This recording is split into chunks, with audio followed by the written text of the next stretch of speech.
pro tip for clients who are about to hang you out to dry. One, you should never launch their site without getting paid first. But welcome to the Matt Report, the #1 WordPress business podcast. This isn't geek speak. It's about the journey of success and failure as a WordPress entrepreneur. Get ready. You're just an episode away from your next aha experience or big idea. And now your host, Matt.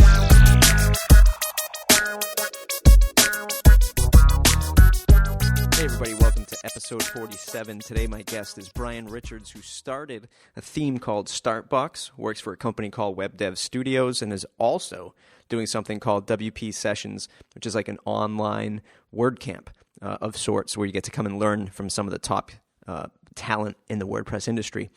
I really like Brian's take on freelancing, on being an entrepreneur, on doing great work.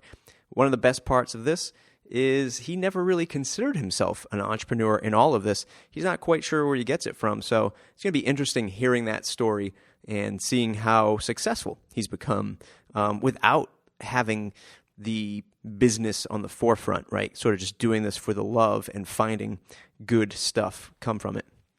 A couple housekeeping rules, as always. I'd like you to, if you're interested in the show, you like it, iTunes, I'm on there. Would love a rating. I always ask for a 5-star. At this point, even if you want to give me a 1-star, as long as I get some feedback on iTunes, I'll be happy with that. mattreport.com/subscribe. Join the mailing list, and I'll email you when these awesome shows come out. Other than that, look forward to a great episode, and we'll see you on the flip side. Hey everybody, welcome back to another amazing Matt Report episode. Today, joined by a former guest, somebody who moved up the charts right to VIP back number 2 spot, Brian Richards. Brian, welcome to the show. For the folks who don't know, who are you? What do you do? Sure. My name is Brian Richards. I currently work for WebDevStudios, which is an amazing company. We get to work on some really cool projects. Formerly of StartBox fame, a theme framework that I released in 2010 and I'm still actively developing. In fact, it's now a WebDevStudios project. And most recently, I launched a site called WPSessions.com, where I bring in experts who are much smarter than myself to talk about really cool aspects of WordPress, from development to security to theme design, you name it. They will show up and teach. It's kind of like a mini WordCamp broadcast digitally. That's awesome.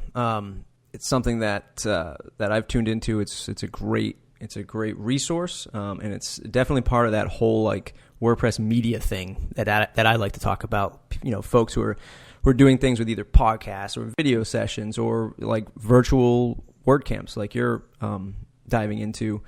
But before we get to that, let's kind of talk about how you get into WordPress. Do you remember what your first either service contract was or sale was that said, you know what, I want to make this my living, like I want to pursue WordPress as a career? Sure. So let's step back even further than that.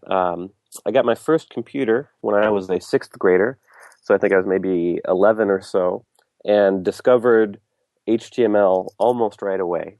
I was hanging out in a Yahoo chat programming chat room and got turned on to Tripod, which was kind of like GeoCities in the sense that they give you free hosting to put up a really crappy website.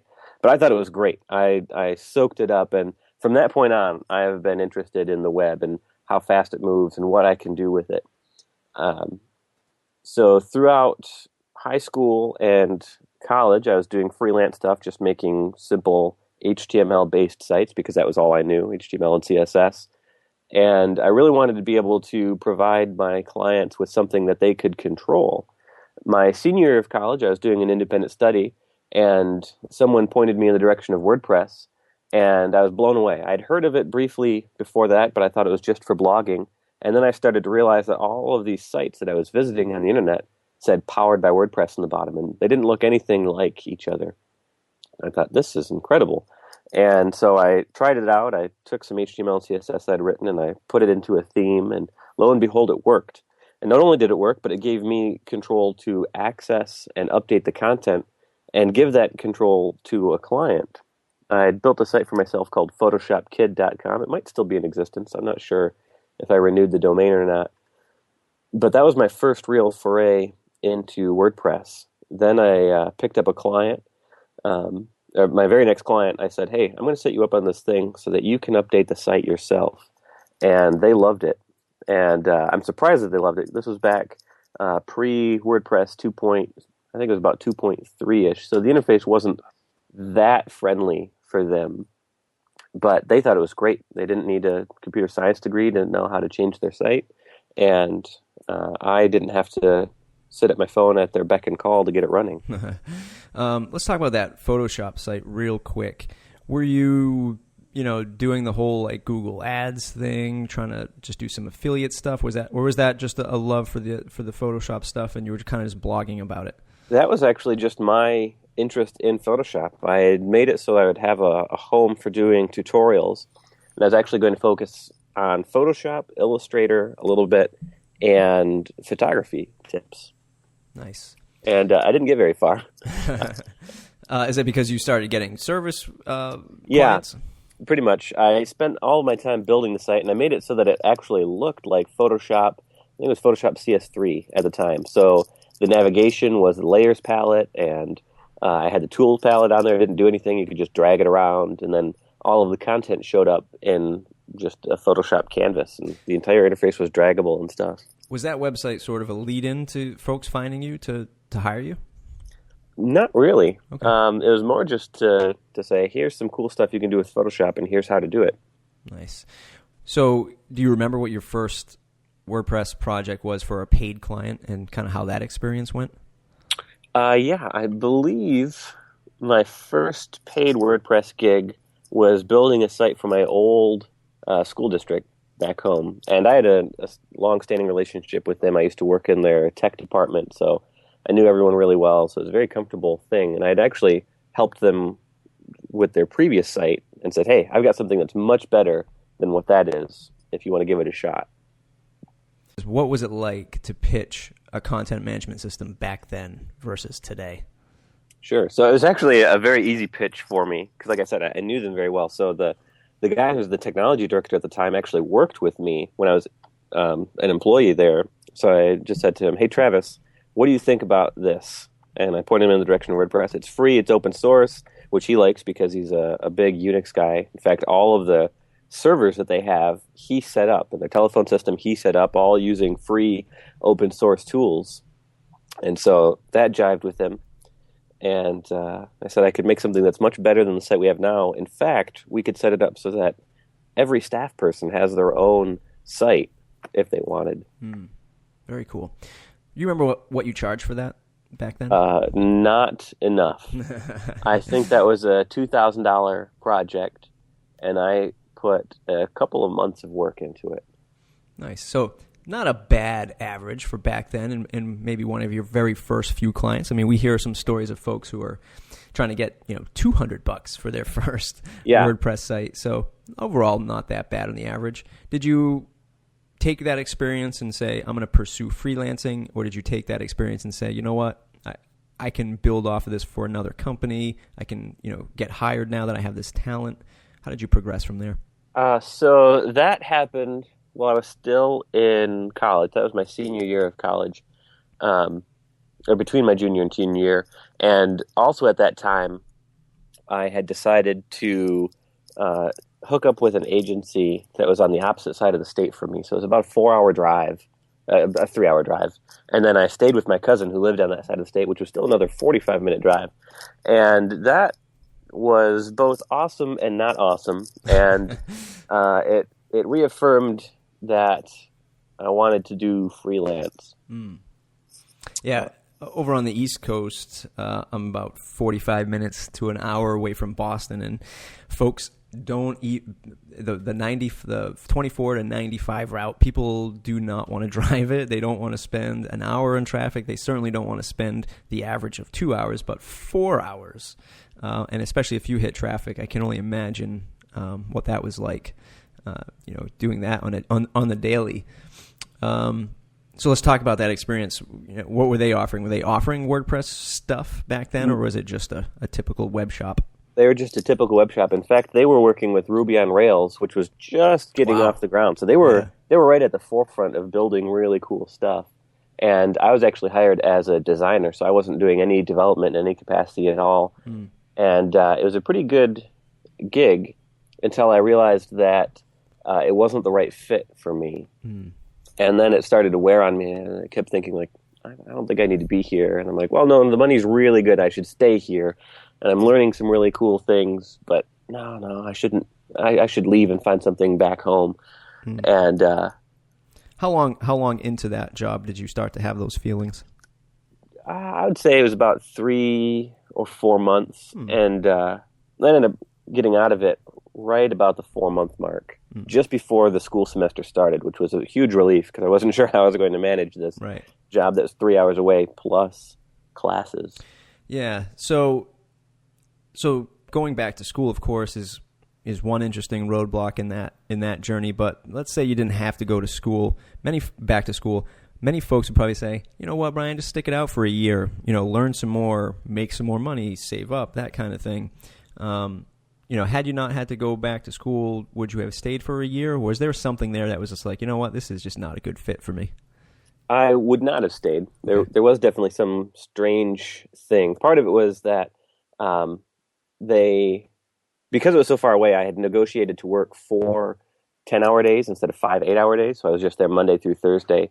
But because I was so new, they didn't quite trust me with like keys to the building or anything like that. And so like the days that I would get there early, if I'm like, I'm really on the ball, I'm going to get there and I'm going to start early, no one was there, so I couldn't get started. And then the days that I showed up late, I've just said, well, I'll work 10 minutes later, no problem, I'll make up for this time. Well, everyone else wants to leave by 5 because they're not working a 10-hour day, so I had to get kicked out. And the apartment I was staying at with my cousin, she saw no need to have internet access in her apartment, which is terrible for me as a person who works on the internet. So I couldn't really do any of my projects from her place. So it ended up not working very well at all in terms of getting the hours in and such. So culture, let's talk about that for a little bit, because there's always an interesting, dilemma of the freelancer who, you fit a pretty good example that I like to bring up all the time. Going to school, getting your education, getting your degree, ready to jump out into the world. And if you're thinking freelancing, you're thinking, oh, this is going to be great. I don't have a boss. I don't have anybody to report to. I can work from a coffee shop. I can work anywhere I want, really, with internet. And then you've got the other side of it where folks think, hey, an agency is going to be great. These guys play, ping pong during the day. They have food in the office. It's just one big, fun fest. But then you have folks that really can't focus when they're freelancing. Like they need an office to work from. They realize that, this having no boss thing is kind of scary once they realize they have to actually get paid. And then the culture at an agency of like leaving at 5 o'clock, like you're punching a time clock, is kind of awkward. What do you think for the freelancer going into an agency that they should expect? And is there one better? I mean, do you see a path that people should take when they just graduate college?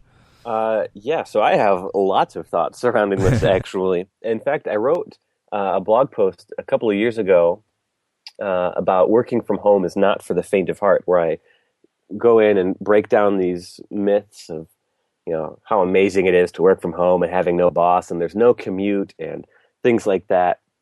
And a quick aside about the commute thing, I often bring this up with people who have regular jobs, and I ask them, how weird it is that we've just kind of accepted this fact that we have this, 40 minutes where we can't do anything but sit in a car in order to have the opportunity to have the job that we have and live in the place where we want to live.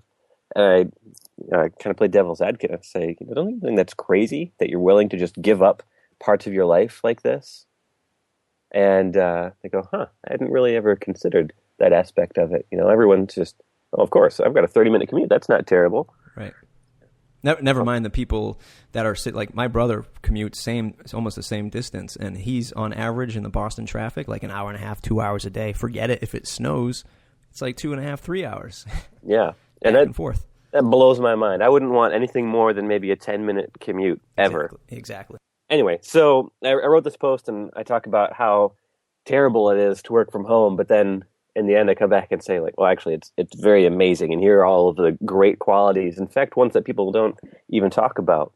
I would challenge people who think they have to go to college to get the job that they want to instead maybe focus on just testing out the career that they want first. I knew this actually even before going into college. In fact, my degree is in photography, and I went entirely to have the experience of meeting people and going out on my own in a fairly, safe environment. Many would argue that college isn't safe, but it's far more structured than just saying, okay, goodbye, mom and dad. I'm going to leave home and go to a completely foreign city. I have no experience paying any bills or making my own meals or any of that. So it's a very structured, opportunity. But I knew that I didn't need it to get the job that I wanted, whether I wanted to go into photography or web design or whatever. I knew that experience counted. And I'd say that's especially true today. In fact, people getting out of college looking for the jobs that they want are getting roadblocked because they don't have the experience. They've got this periphery knowledge, but not actual working knowledge of what they're trying to do. And so their best opportunity at that point is to pick up an unpaid internship or a volunteer position, or some lower paying position in some far offset reaches of what they want to do before they can actually get into what they want to do. Or maybe they find out that what they thought they wanted to do is not what they wanted to do at all. And so they've spent 4 years, 6 years working on a degree for something that they realize they hate. So step one is figure out what you want to do and try it for a while to see if you actually want to invest the next 4 to 6 years of your life in $80,000 before you can even start getting paid to do that thing.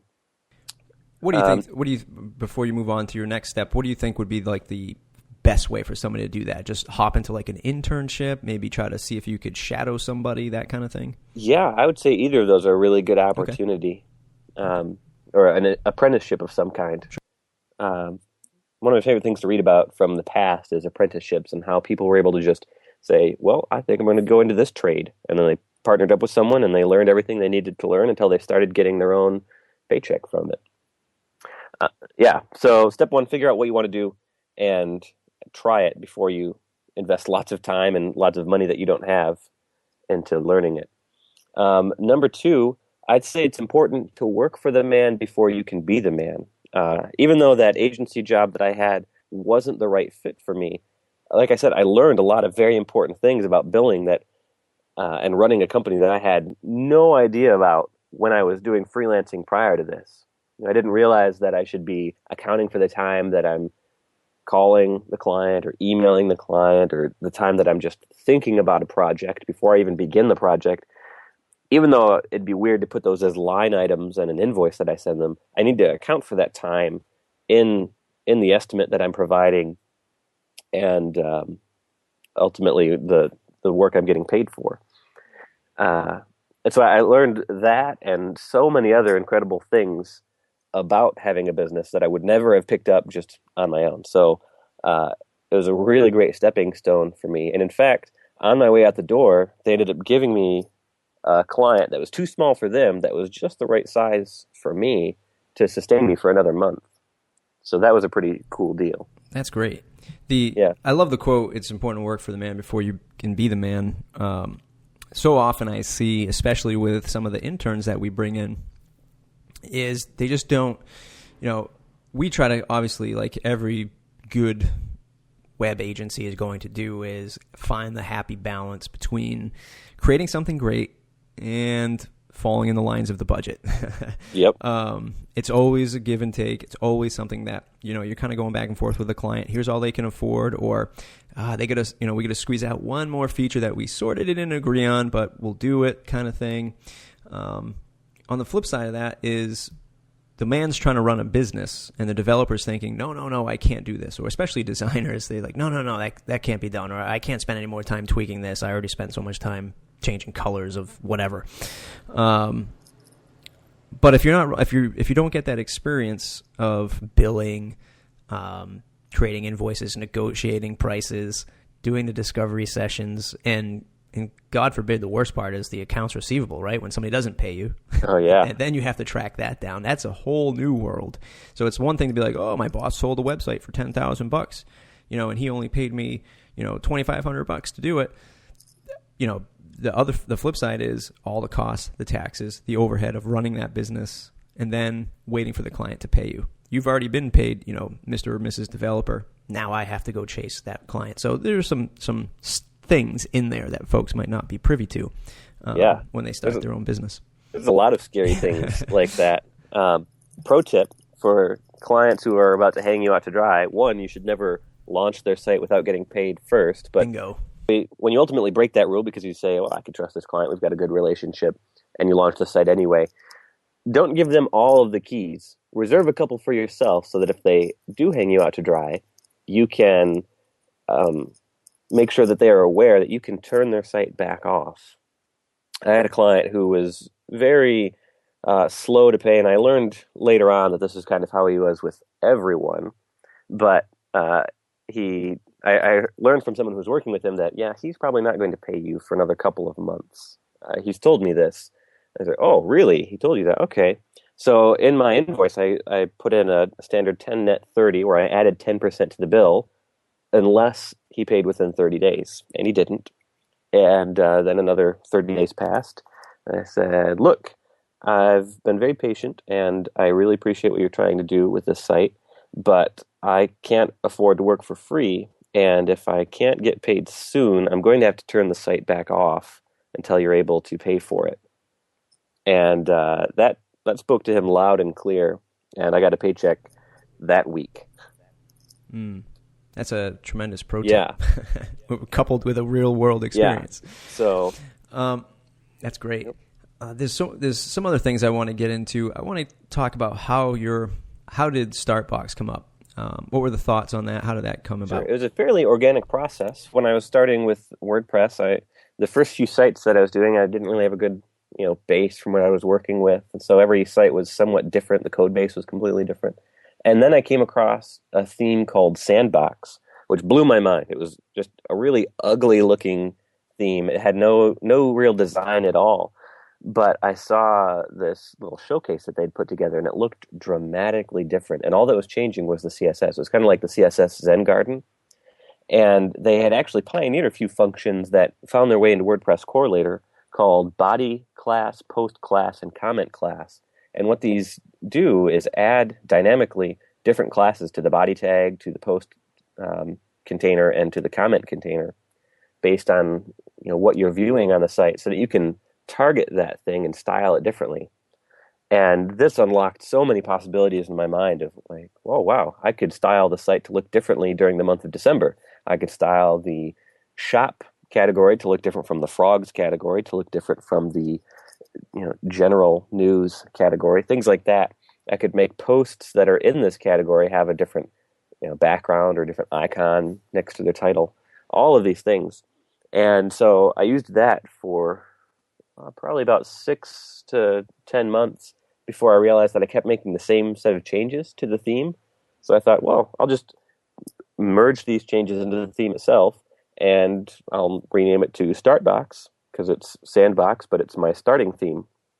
And I used that for about a year and a half or so before I realized that other people probably wanted the exact same tools that I'd built for myself to use on the sites that they're making. And so then I spent the next year rewriting it from the ground up, basically, because I had pieces of code from this tutorial and from that tutorial, and it was just a terrible mess that no one should ever be forced to use. And I wrote something that I thought was pretty decent, and then I put it up for sale, and sure enough, people were excited to use it. You brought something up before where you said you kind of had the foresight to understand you needed some experience, in a business. We talked about the apprenticeship, the shadowing, that kind of thing. Is it because you've always had the desire to be an entrepreneur? You've always been an entrepreneur, and was this when you started StartBox, was that always in the back of your mind, like, I'm going to be an entrepreneur and I'm going to sell this theme? It wasn't initially. It certainly became the drive later on when I realized that wow, I've got a product here that people might actually want, and I could definitely get paid for this, and either supplement my client work or even forego client work. And that definitely became the drive down the road. I never really considered myself to be having this entrepreneurial force, but looking back at my history, that is definitely the case. Going from Yeah. like even at a young age, knowing before, like in high school, thinking like, well, I don't really need to go to college. I could just start working on whatever it is I want to do. Well, that's what makes me wonder if in the back of your mind you were always thinking of building something, and not by, I don't mean a product, but I mean the business, the legacy, who you are, what you stand for, that kind of thing. Curious if it was just something that you were raised with, or you just have been exposed to it, through something else. I'm not really sure where I picked that up. Both of my parents have had very traditional jobs. My mom's retired now. My dad's almost retired. But I'm not sure where that came from. So what year did you officially launch the StartBox? StartBox went up for sale in 2010. Okay. And so we are actually, I think this week is the third year that it's been available for the public. Wow. And now it's available for free. I realized about halfway through that I didn't want to stop budding developers from using it. I know that I personally would have never gotten it had I saw that it had a price tag. I would have said, well, forget that. I'll just pick up this free theme and modify it to meet my needs.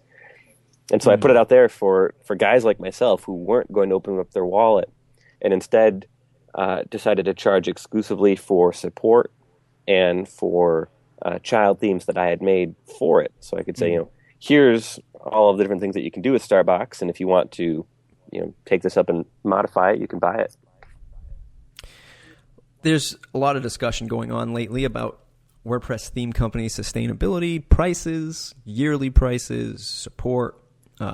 Really starting to see some of this stuff go through some growing pains. Is the best way I can put it.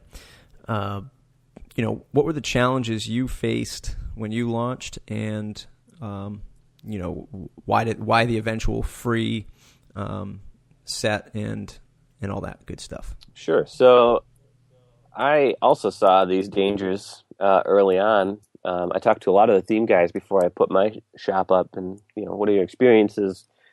How do your customers handle things? And I learned right away that I should not do a lifetime membership, because eventually the clients are going to keep coming back with questions, and I'm not going to be making any money from helping them.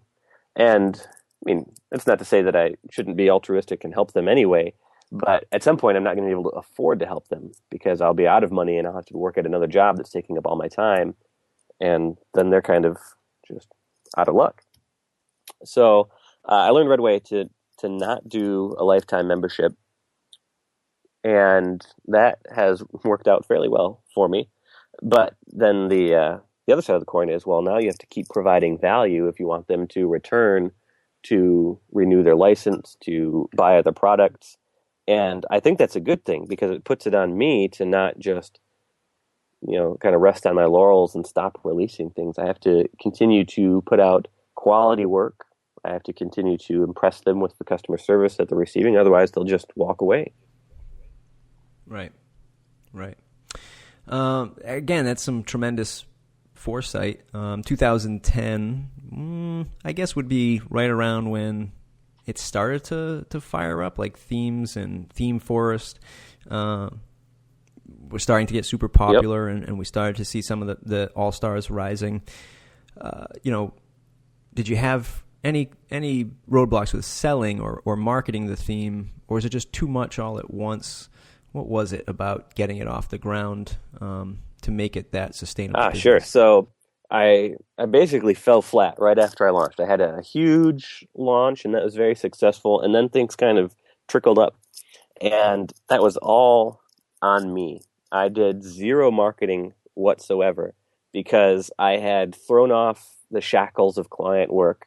I had said to work exclusively on StartBox for about the last 3 months prior to launch, so I could get it all polished, get the documentation out the door, get the site launched, get a few child themes ready to ship with it. And I made it and got out the door, and then I had no money left. I'd started to get paid from the theme sales, of course, but that only served to offset how I had depleted savings to get to that point.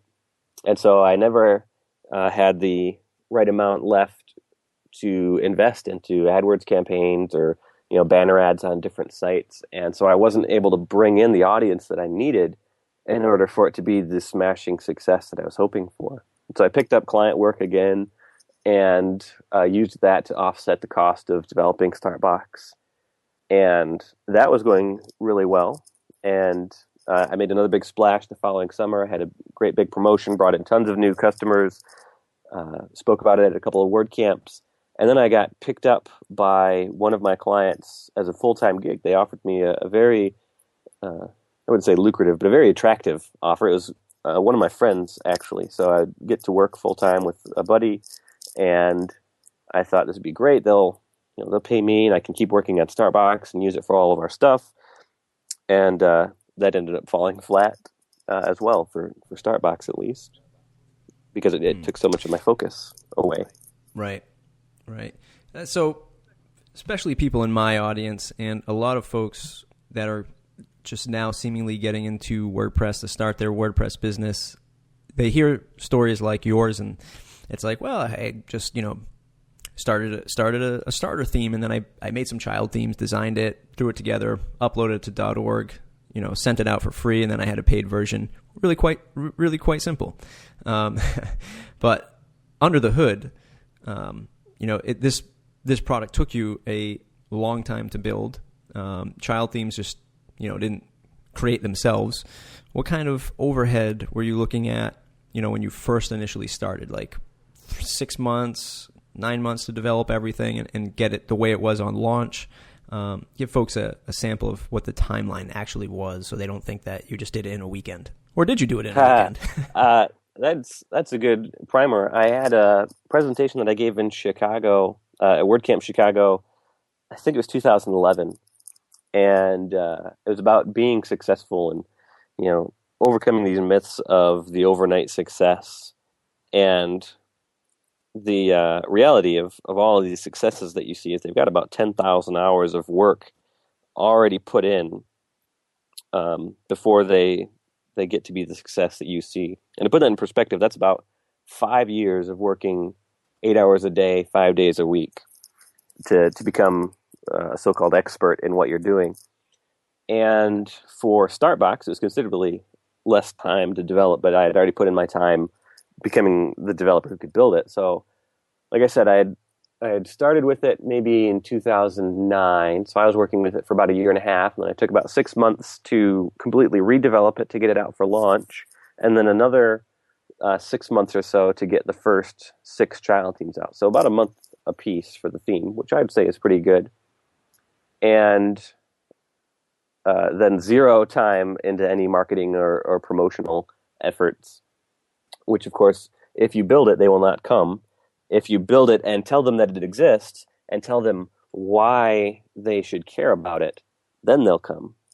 And then if you make a compelling enough offer of, this is exactly what you've been looking for and why you want this over every other possible opportunity, then they'll open up their wallet and share some of their hard-earned dollars with you. Yeah, that's a great story, and it's a great fact, right? Because a lot of the folks that we see, they're not spending the time marketing, and it's really not their fault because, as developers and even just as a general entrepreneur, we get so excited about our ideas. Yep. And we're just like, this is awesome. Like, who's not going to want to buy this, right? Like, woo themes who, right? I'm going to build this and they will come and they will buy this from me because it's just tremendous. Or the design is so great and you're like, this is the most beautiful theme ever. Of course you're going to come buy this, but it's not the case. Let me ask you this question. Do you think that the folks who buy themes, and especially folks that buy frameworks or starter themes in order to build somebody's site for them, do you think there's enough I'm trying to think of a way to phrase this. Do you think the price to utility of a theme, the ratio, is enough where somebody who's a WordPress, junior developer might say, you know what, I'm going to buy a StartBox, I'm going to buy a Canvas, and I'm going to buy a Studio Press. I'm going to spend $1,000 and have this toolbox of stuff that I can do for my clients. Do you think folks fall into that, or do they just get married to one solution within WordPress? So I think that's kind of a twofold thing. One, I don't think they do that because I think many people misplace the value in these tools. Right? So people look at a theme and they go, oh my gosh, this is $100 or this is $70. I just don't know if it's worth it. Let me shop around some more. But to hire someone to build you a custom site that looks as good as one of these finished, polished themes, it's obviously going to cost you vastly more than $75. So, it's commoditized, right? So we're like, oh, well, I'm going to get the theme that's only $60 because it looks almost as good and it saves me $15. I think more people should approach it, especially people running a business or just getting started. I'm going to set myself up with a toolbox so I can cater to all of the different types of needs of the clients I'm going to have. But there's an obvious challenge of picking up several different frameworks in that each one works slightly differently. So you're either going to have to become very familiar with all of them and remember from client to client, oh yeah, this one's on Genesis, this one's on Catalyst, this one's on StartBox, this one's on Canvas. Or you kind of put all of your chips with one person and say, I'm going to focus entirely on this. I'm going to learn it inside and out, and it's going to be great, and all of my clients will run on the same site so that no matter what I do, I have the same procedure for everything. And I think that option is actually the better choice because you can do more faster because you're more familiar with everything. That's why I built StartBox for myself, so that all my clients were doing the same thing. But it's also a dangerous choice, right? Because maybe one of these shops closes up their doors or something else. But there's beauty in the sense that it's open source, and even if they're done, you still have all of the code. And if you've been working with it enough, you're familiar enough to extend it as you need. And if it's making you enough money, you can continue to hire people, experts like Securi or Jakewith, to review, to take audits of the change that you're making to it so that it's still secure and stable for all of your clients, even long term. Cool. Very cool. Let's fast forward a little bit. How did you get involved with web dev and your position there? Sure. Now? So I mentioned very briefly that right after StartBox started to pick up again, I picked up a full-time position working with a friend for another company. And I thought that was brilliant. And until I got put into a management position, which was another tremendous learning opportunity for me, but not necessarily what I wanted to be doing long term. And so I didn't get to be a developer very, very long. I ended up leading a team of about 4 other people, both designers and developers. And I was kind of like the middleman. I'm taking projects from the marketing team and from the business team and then sending it out to my guy saying, okay, we need you to build this, we need you to build this. Oh, this one sounds like a lot of fun. Let me know how it goes because I'm very interested in it. But never actually getting to build any of the things. And so I kind of got drained from that, and StartBox took a serious hit because instead of having extra hours in the day to work on StartBox again, I now had even fewer hours in the day.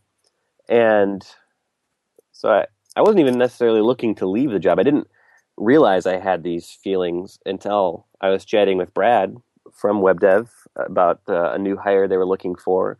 I actually had a friend in mind, and it turns out he was not looking for a job. He liked what he was doing at the time. And then I realized, wait a minute, I fit this description perfectly. Hey, Brad, have I mentioned that I do WordPress? He's like, yeah, I realized that you did. In fact, I assumed that you were talking to me because you wanted this job. Well, I do now. And so that turned out to be an amazing decision. I put in my 2 weeks at my former employer. In fact, they asked, like, is there any chance that we could keep you? I said, I don't think so. You'd basically have to double what you're paying me. and I don't think that's worth it for the work you have me doing. Like, yeah, you're right. We can't do that. So long. And now this was a business that you worked with your friend at? Was it his business? No. Okay. But he had made it much of what it is now. He started working there when it was still a very small company, and they were doing maybe $300,000 to $400,000 a year in sales. And by the time I left, and he actually had left just a month prior to me, it was like $7 to $10 million a year in revenue. Wow. And this is a web agency? No, actually, it was a magazine that also had a very strong web presence. Very cool. So that experience, so now fast forward to where you are with WebDev, that experience of working for a pure WordPress studio, what has that been like, and have you still been able to learn from this experience? Yes. So far, I can tell you it's been amazing. There are times that I always, the longing is always there to be my own boss, to set my own hours, to do my own thing. But those get stifled very quickly when I realize all of the amazing opportunities that are afforded by this position. For one, I get to work with some really top-notch people. There are, I think, 15 of us now that work at WebDev. A lot of really major players in the WordPress space, and that is cool for me, first of all, to learn firsthand from these fine folks. The other opportunity is working with enormous clients like MSNBC and Time, the Dallas Museum of Art, big things that I would never have access to as an independent dev, right? One person couldn't possibly fill all of the needs that we're able to fill as WebDevStudios. And so that's a lot of fun to be able to tell my family, oh, by the way, I'm working on this client now. Like, oh, I know who they are. Yeah. Now you are being the man. You are the man with your new venture into WordPress media. How did you arrive upon this? And tell folks what it's all about. Sure. So I happened on the idea of WPSessions almost accidentally. We were working on a client project at WebDev, and I needed some very specific knowledge that I didn't have. I was doing some optimization, and there was a part of the project that I wasn't the right person for. Someone else on the team was, and so that was fine. But I really wanted to know more about some database driven stuff and some writing some better queries for pulling out data. You're really high level nerdy junk, and I thought, man, wouldn't it be so great if I could just hire a couple of guys to give me a personal presentation? Like, I want to hire you for 40 minutes to tell me everything you can about this one thing. And I thought, that'd be kind of expensive, but I could sell tickets. I could make it a web event, and then it wouldn't really cost me anything, and everyone could learn from it. And I'm like, whoa, that seems like a pretty good idea. And I knew that such a thing could be fairly popular because WordSesh had happened a few months prior to this, and that was a smashing success. It was a completely free event. Everyone showed up for 24 hours of WordPress presentations, basically. But I specifically wanted to pay my presenters, which, if you've ever been to a WordCamp and you didn't realize this, all of the presenters that are there are donating their time. They're working for free to teach you really amazing stuff. And I think that's incredible, especially given that some of them are flying, from across the country or maybe even around the world to be where you are. And I think that's incredibly generous of them. And so I wanted to set up a project to kind of offset that, to compensate them for their time, because obviously they take some time to make this presentation, and of course the time to give the presentation. And so that's what I set out to do. I contacted a bunch of WordPress experts, including the one and only Matt Report, to see if they'd be interested in showing up on my site to teach people about some facet of WordPress. And then I did a quick test run to see if people would even be willing to pay for tickets for something like this. And sure enough, people were interested in giving $20 to get 3 hours of instruction. And it was a fairly good success. And so I've lined up about 50 different presenters, going from when I started in think it was June, which carries me through to March or so. And for $20, you can show up. You can get a very specific, detailed course on what you want to learn about WordPress. And after a few months, the course actually becomes available for free and gets pushed out to WordPress.tv, which brings me to the second part of what I wanted to do, is create training resources that benefit the entire community. And so by charging just a little bit up front from attendees, I'm able to pay the presenters. And then after I've offset the cost of paying the presenters, release it for free so that everyone can learn from it. Nice. Very nice. So you're doing one a month, right? Yep. Is that correct? That is correct. Do you foresee yourself increasing that distribution a little bit more often because it does put you so far out on the calendar, or are you finding success with the once a month thing? The once a month is good for me right now because it's something that I can just kind of casually set up and promote and make sure that it happens without having to stress so much about finding an audience, for more than once per month. But I'm leaning towards wanting to do maybe 2 a month because you're right. It puts me out so far. Like, oh, hey, do you want to do this thing? Okay, how does next March work for you? Right, 2014. Yeah. And so for the month of September, actually, I'm going to attempt a much bigger session. It's going to cost a bit more, $40 or $45, I think.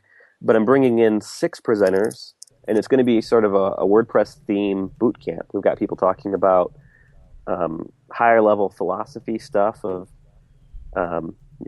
working within a better user experience, to working with CSS preprocessors like Sass and Less, to building and selling commercial themes.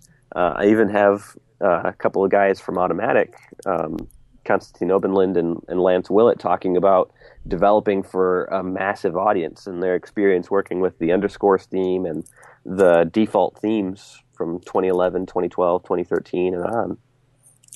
Very nice. That's awesome. Yeah.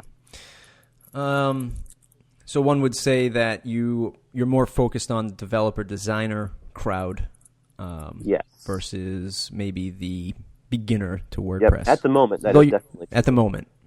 Very cool. I didn't want to take away from the awesome work that guys like Sean are doing with WP 101 or Bob WP, as he's known on Twitter, with his WordPress classroom type stuff, where he'll take you through getting up and running with the site.